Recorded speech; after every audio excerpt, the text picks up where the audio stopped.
नमस्कार दोस्तों, मैं सेल्फ रूपेश कुमार साहू।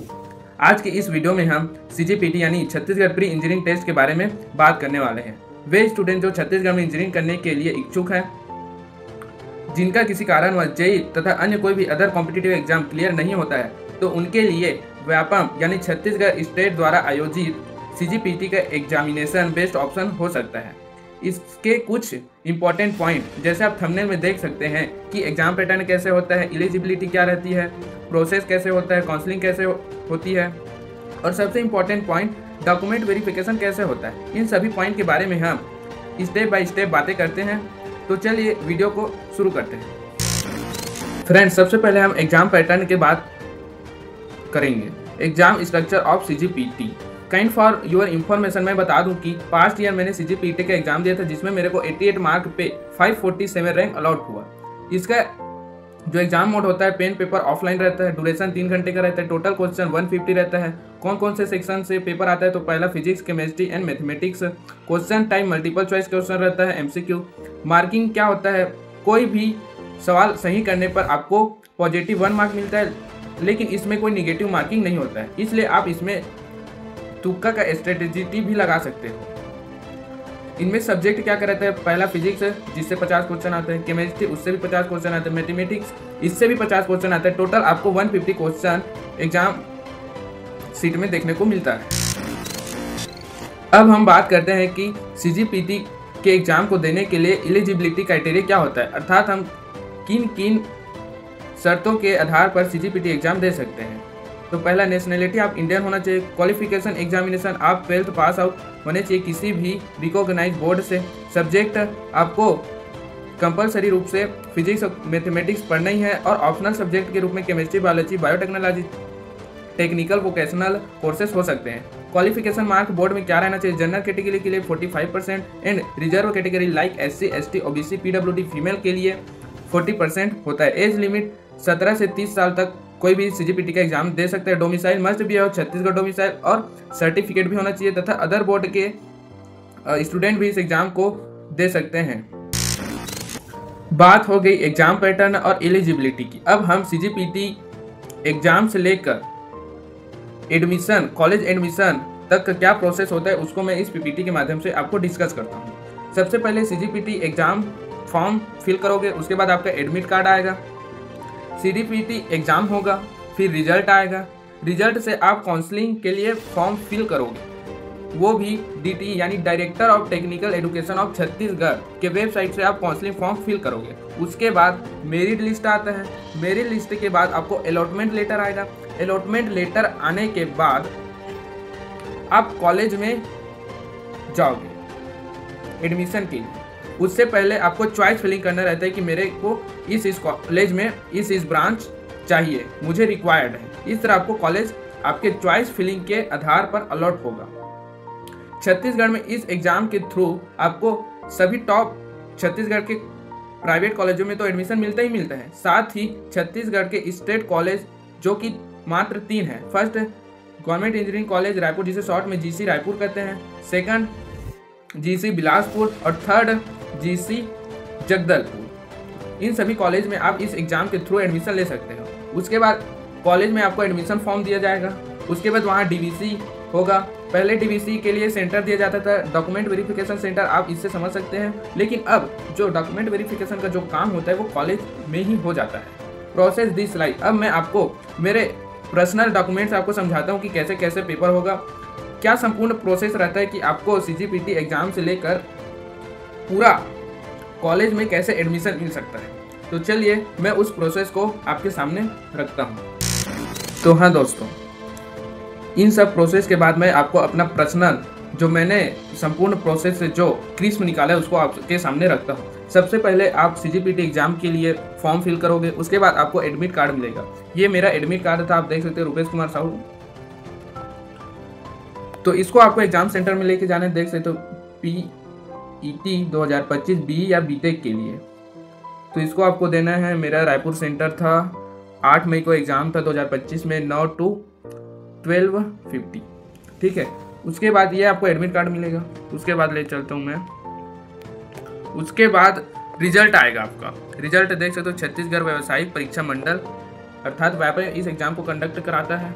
मैं अपना दिखाता हूँ, ये Rupesh Kumar Sahu, date of birth और BCNCL। मेरे फिजिक्स में 30 मार्क, केमिस्ट्री में 28 मार्क, मैथ्स में 30, टोटल 88 मैं प्रेजेंट था और 88 मार्क में मेरे को 547 रैंक अलॉट हुआ। यह एग्ज़ाम अब थोड़े सभी लोगों को पता हो रहा है, इसलिए इसका कट ऑफ बढ़ता जा रहा है। इसमें जेई वाले इनफैक्ट लेते हैं, कई तो ड्रॉपर भी होते हैं। अगर उनका जेई अच्छे से नहीं होता है तो वह इस एग्ज़ाम के लिए प्रिपेयर करते हैं। उसके बाद रिजल्ट आ गया आपका। उसके बाद Chhattisgarh direct of technical education candidate profile, यह मैंने काउंसलिंग के लिए फॉर्म फिल किया, उसका मेरा कैंडिडेट प्रोफाइल है, देख सकते हो सब चीज़ इसमें है। उसके बाद आपका कैंडिडेट प्रोफाइल, ये सेकंड पेज है उसका। उसके बाद आपका फ़ी पेमेंट रसीद, ये रसीद है उसका फ़ी पेमेंट का, 300 मैंने पे किया था, रिसिप्ट मिलेगा। आपके बाद चॉइस फिलिंग मिलेगा। सबसे पहले मैंने गवर्नमेंट इंजीनियरिंग कॉलेज में कंप्यूटर साइंस, जो कि मुझे अलॉट नहीं हो क्योंकि इसका कट ऑफ OBC में बहुत ही ज़्यादा होता है, और अगर मेरे को कोर ब्रांच करना है तो सिविल करना था, इसलिए मैंने सिविल को सेकंड प्रेफर, और फर्स्ट मेरी लिस्ट में ही मेरे को सिविल ब्रांच अलॉट हो गया, तो सिविल मिल गया मेरे को। अब मेरा आ गया अलॉटमेंट लेटर, देख सकते हो मेरा ही रुपेश कुमार साहू है, civil engineering government engineering college Raipur. ये जो CG स्टेट रैंक है 322, ये मेरा है, कौन सा है, मेरा मेरी लिस्ट का रैंक है, ठीक है। उसके बाद अब मैंने एडमिशन के लिए कॉलेज गया 4 मई को, सॉरी 4 जुलाई को मैं कॉलेज गया एडमिशन के लिए, क्योंकि 4 दिन का एडमिशन का डेट रहता है, जिसके चारों दिन में आप कोई भी डेट में जाकर वहाँ एडमिशन ले सकते हो। तो मैं रायपुर का कॉलेज गया, गवर्नमेंट इंजीनियरिंग कॉलेज, जो कि शेष बाहर में है।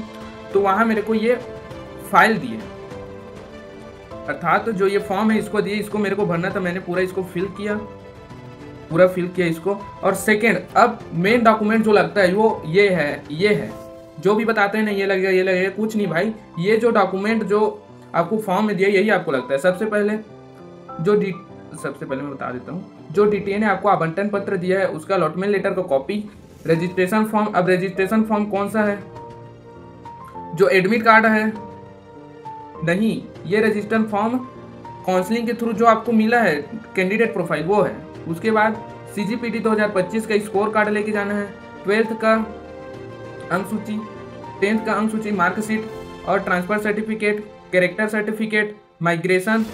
अगर आप CBSE से हो तो लगेगा, ICSE से हो तो लगेगा, या अन्य कोई विश्वविद्यालय से हो तो लगेगा। अगर CG बोर्ड से हो तो नहीं लगेगा। मैं माइग्रेशन लेके गया था, लेकिन CG बोर्ड होने के कारण उन्होंने जमा नहीं किया उसको। यदि आप ड्रॉपर हो तो गैप सर्टिफिकेट लगेगा। उसके बाद निवास प्रमाण पत्र, domicile certificate.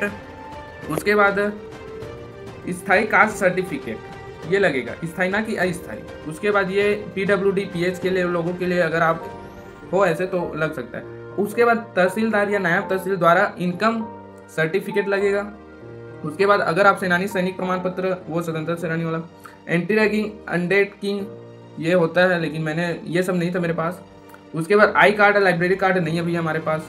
Passport size photo 4 लेके जाना है, लगता है 2 है इसमें, लेकिन 2 और लगता है। अगर आप हॉस्टल के लिए फॉर्म भरते हो या और कुछ के लिए फॉर्म भरते हो तो 4 सफिशिएंट है, 4 पासपोर्ट साइज फोटो आपको लेके जाना है। उसके बाद आधार कार्ड का फोटोकॉपी और बैंक पासबुक का फोटोकॉपी। मेरे पास बैंक पासबुक था लेकिन फोटोकॉपी नहीं था, इसलिए मैंने चॉइस सेंटर जाके फोटोकॉपी कराया और फिर जो फाइल दिए थे हम लोग को उसको फिल किया। जो फाइल दिया उसको मैं भी दिखाऊंगा कि कैसा रहता है हमारा फाइल, वहाँ जाने के बाद देते हैं। और ये जो है ये सब शुल्क वितरण, उसको सब जो DVC करेंगे वो भरेंगे, इसको भी DVC करेंगे वही भरेंगे। क्या क्या आपके पास है, क्या क्या नहीं है उसको, और नहीं है तो लाओ, ऐसा रहता है। और उसके बाद अगर रैंकिंग अधिनियम एवं वचन पत्र, इसको आपको फिल करना रहता है, आपका साइन रहेगा, सब चीज़ रहेगा इसमें, ठीक है। इतना सब प्रोसेस रहता है। उसके बाद जो हमें वहाँ फाइल दिया जाता है उसको मैं भी आपको बताता हूँ। तो दोस्तों सभी पॉइंट में पूरी बातें लगभग हो चुका है। जैसे आप कॉलेज में जाएंगे एडमिशन के लिए, आपको फाइल दिया जाएगा, कोई भी रिलेटेड आपका ब्रांच है, मेरा सिविल ब्रांच है तो मुझे सिविल का ये फाइल दिया गया, मैंने PDF बनाया तो ये कलर लेकर साथ संलग्न करें, मतलब जो आपको फाइल दिया जाएगा उसमें आपको इसको फिलअप करना है, ये सब डॉक्यूमेंट लगता है। बाकी जो मैंने उसमें फॉर्म के वक्त जो डॉक्यूमेंट बताया वही डॉक्यूमेंट मेन है, ये सब वही है जो लिखा है ना वो, ये सब डॉक्यूमेंट आपको लगेगा ही लगेगा। और इसका फी स्ट्रक्चर देख लेते हैं साथ ही साथ। ये है प्रथम वर्ष का फी पेमेंट। अगर आप ST से तो आपको इस फी में भी और डिस्काउंट मिलता है। और अगर आप जनरल OBC हो और आपका जनरल वालों को कोई छूट नहीं मिलता, OBC वालों को मिलता है, लेकिन उनका इनकम जो सर्टिफिकेट वो 1 लाख से बिलो होना चाहिए। अगर 1 लाख से अबो है तो नहीं मिलता। मेरा 1.2 लाख था तो मेरे को नहीं मिला भाई, पूरा फी पेमेंट करना पड़ा। टोटल कितना है 3,825 आपका वो फी है एडमिशन फी, और ट्यूशन फी है आपका 18,000, तो टोटल 21,825 रुपये में मैंने पे किया। ठीक है, तो बस इतना। अब तो दोस्तों ये था पूरा ऑल अबाउट द CGPT।